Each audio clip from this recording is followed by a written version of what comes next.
Hello everybody, thank you so much for joining me again today. Yule is my name. Welcome to Hala. Hala is a place where we share things that smart people have already said. We've been on a series and we've been talking about how you can start a business that delivers profit every month.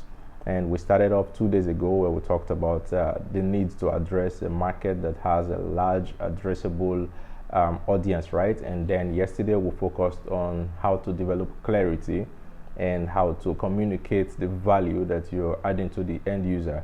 Today we're going to round off that topic and we'll focus in today on the distribution channels that you can explore to get your business to the end user, right? So that's what we're focusing on today. So if you're in business and you cannot get people to discover the product you're selling or the service that you're offering, you're not in business. People need to be able to patronize you. So that's why it's really important to explore the channels through which you can reach your desired audiences. Now, one thing I need you to keep in mind is that the most popular platform usually is not the best platform for you to use, right? There are a lot of channels that you can use, and that's what we're going to explore today. But keep in mind that the fact that everybody is using one platform and they're getting results doesn't mean it is the right fit for your business. So you need to be able to cycle through all of the platforms. And one other thing that I want you to keep in mind is you don't have to be static and say, okay, we're going to use only this one and test, and if it doesn't work, we'll move to another one. These are things that you can juggle maybe 2 or 3 together and find the mix or find the blend that works for your business. It could be maybe 2 or 3 platforms will work for you, and for someone else just one of the platforms works for the person. So you need to be able to test and find the one that works particularly well for your business. So let's jump right in. Now we're going to start by talking about niche communities. There are a lot of tiny communities scattered across the internet that has gathered a lot of sizable audience and unique visitors, right? And these are platforms that people mostly ignore when they're trying to reach customers, and that's a mistake. We found out it's a mistake. And some of these communities are platforms like Reddit, Quora, Medium, and the rest. So these are small communities in a sense, but they have an engaged audience and unique visitors. So and they are mostly free to use, right? In fact, they are all free, the ones that I've mentioned.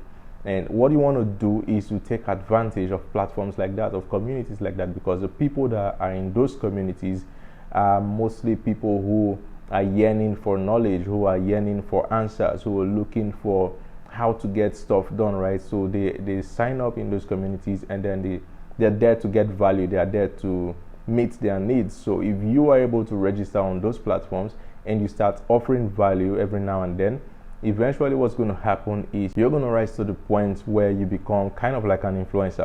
But keep in mind, the goal is not to become an influencer, right? The goal is to be able to continue to contribute value over and over again and rise to a place where you're able to build trust with the people that you interact with every day.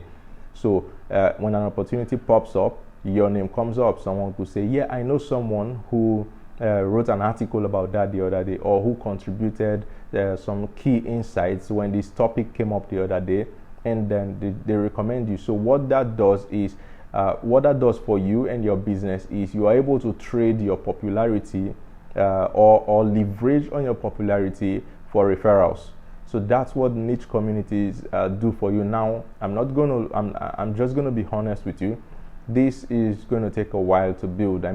These communities, when you register, you will discover already have very sound systems and people who are really smart at what they do. So I'm not saying you're going to rise to the top in the next 3 months or 6 months. Not even 1 year, depending on how frequently you contribute value or how well your insights are helping other people. So all of these are things that you need to consider. It's not a quick route, right? So it's not the quickest route you could take, but it's a route that guarantees that over time you are able to establish trust, expand your network, and gain referrals. So niche communities, a slow route, an organic way, but a very effective way if you have the time and the runway to be able to invest in it. Another distribution channel or strategy that I want to talk about is word of mouth.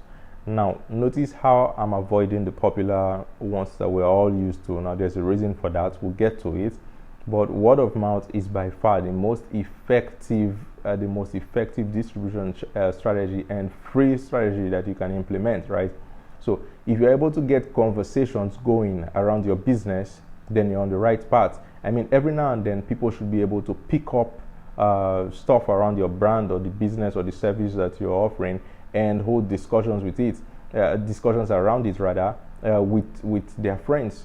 So everybody has a circle of influence, right? So if someone picks up your product and he or she is discussing with his or her circle of influence and able to infiltrate that little audience, what happens is those people develop an ideology about or regarding your brand, right? So what happens is eventually they're going to turn into your customers. They're going to start patronizing you, and this happens mostly if you're selling a product. So people are just going to walk into the next supermarket and purchase your product, and that's not a referral that came directly from you. It happened because someone was talking about your product in such an authoritative manner with people that he or she has influence over, right? So you want to be able to leverage on people's circle of influence. People buy from people they know and love, right? You would not be able to reach everybody, but if you're able to get conversations going about your product, then you're able to expand your influence and you don't even have to be in the center of it.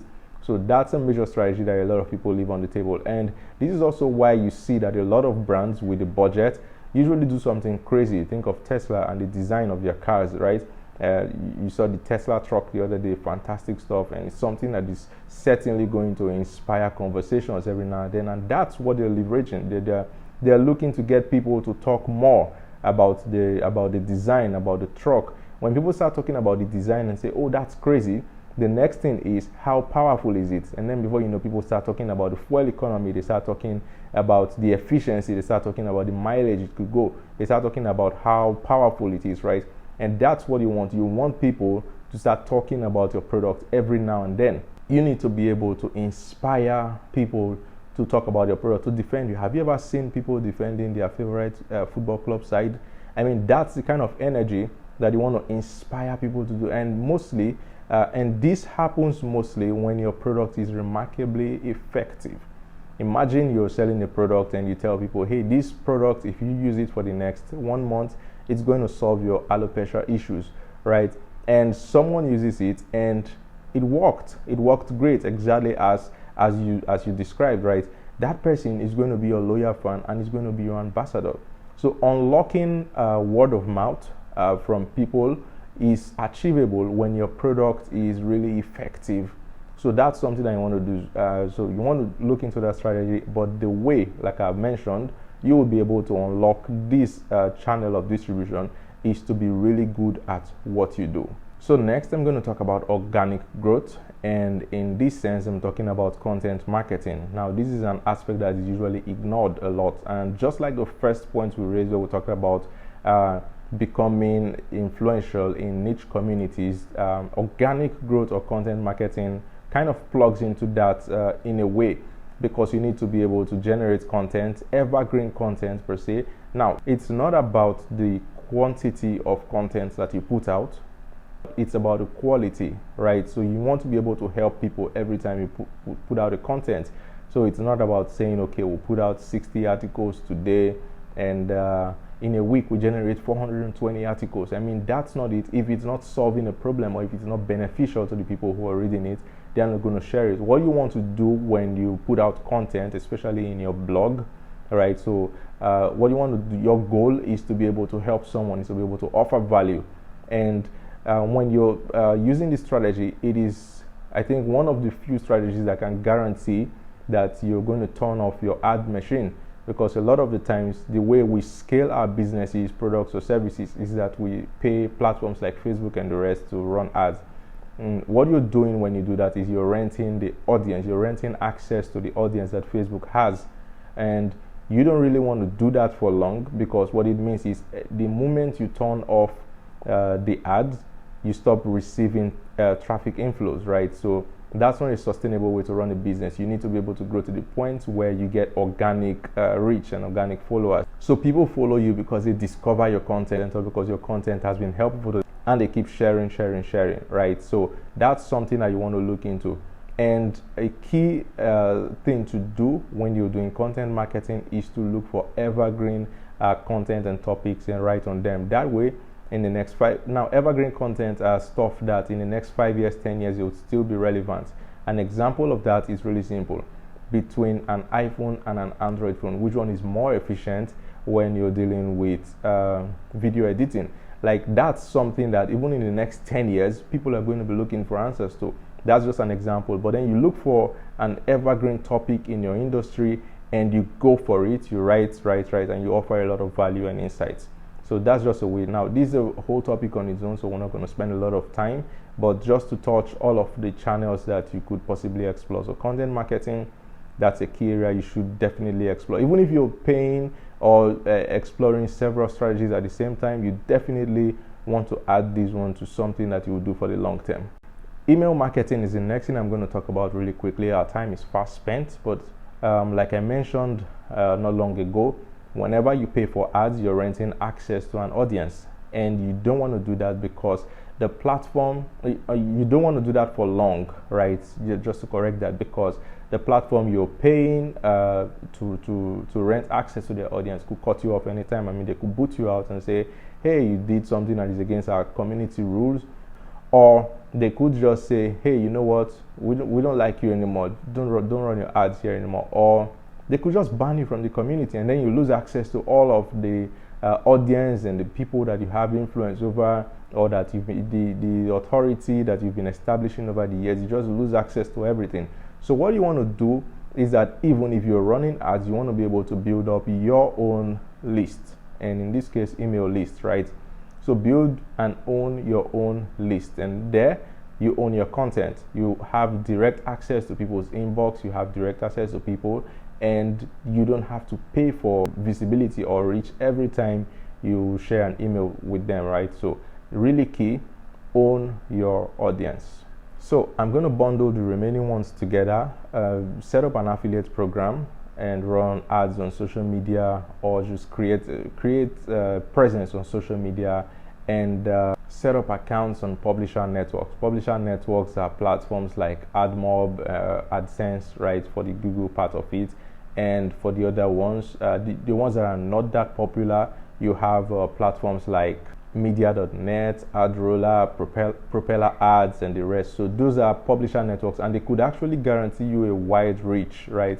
They have a wide network of publishers where if you pay them, they're going to insert your adverts or your product or service or anything to reach a lot of audience. Now, this can guarantee you a whole lot of reach and visibility. So social media, publisher networks, and affiliates are another way you want to explore. I don't want this video to be too long, and that's why I'm just rushing through.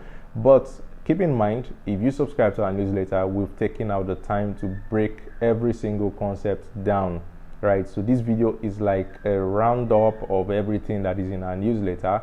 You should subscribe. You would have one-on-one access, and when you send us an email, we're going to respond really quickly. So you should do that definitely. And then the last thing I want to talk about really quickly is the one I group under others, right? So this is like your WhatsApp status, right? So you're able to reach a limited number of persons using platforms like WhatsApp, but then your WhatsApp status, and then your local networks as well. So maybe you're in a church group, you are in a school group, or in your community you guys have this small group. So that's like others. It's a platform that you're able to use to reach people who are close to you or who you can easily reach, right? So these are several channels that you should explore, and I should mention that if you're using any of these channels, it is not exclusive that you use just one platform.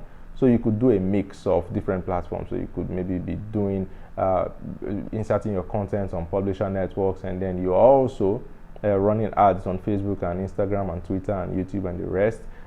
And at the same time, you're pushing content out to your blog, and maybe taking advantage of the very first one we talked about, which is taking advantage of niche communities.